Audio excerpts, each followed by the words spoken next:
The next reason is the government taxed land belonging to temples and mosque.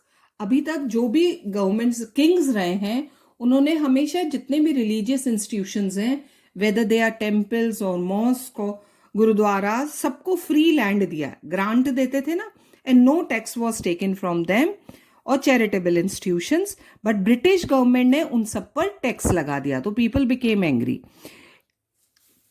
It hurt the religious sentiments of the people. The people became angry.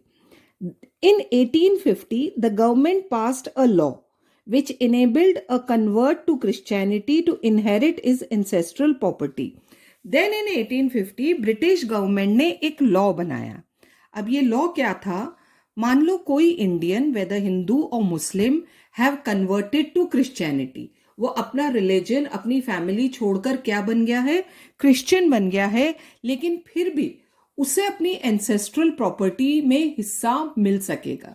जब उसने family छोड़ दी तो फिर ancestral property में क्यों हिस्सा?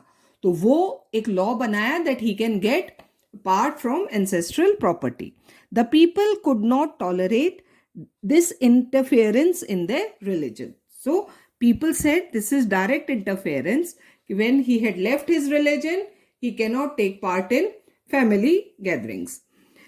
The spread of Western culture and education. अब western missionaries हैं, western culture, school system introduce किया जा रहा है यहाँ इंडिया में, तो ये gave a blow to the honour and influence of the pandit and maulvis, जो अभी तक अपने अपने रिलीजन को कंट्रोल करते थे, अपनी अपनी एजुकेशन को कंट्रोल कर रहे थे.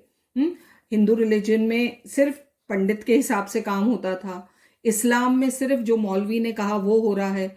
अब जब वेस्टर्न एजुकेशन इंट्रोड्यूस हुई तो इनका असर थोड़ा कम होने लगा. They began to raise the cry. उन्होंने क्या नारे लगाए? Our religion and customs are in grave danger. हमारा रिलीजन खतरे में है, ये कहना शुरू कर दिया. The people also joined them. लोगों ने भी उनका साथ दिया इसमें. They felt that the government was interfering in their social order. जो थाउजेंड्स ऑफ ईयर्स से हमारे सिस्टम, कस्टम, ट्रेडिशन चला आ रहा है, ब्रिटिश गवर्नमेंट उसमें इंटरफेयर कर रही है. Destroying their religious customs and beliefs and converting them to Christianity. तो धीरे धीरे ये डर लगने लगा कि ब्रिटिश गवर्नमेंट इंडिया में सबको क्रिश्चियन बना लेगी, अपना कल्चर, अपना ट्रेडिशन थोपेगी हम पर और हमारा धर्म खत्म हो जाएगी. So the people turned against British.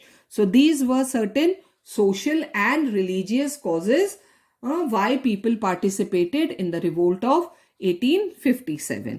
So today we have read about political, social and religious causes of the revolt of 1857.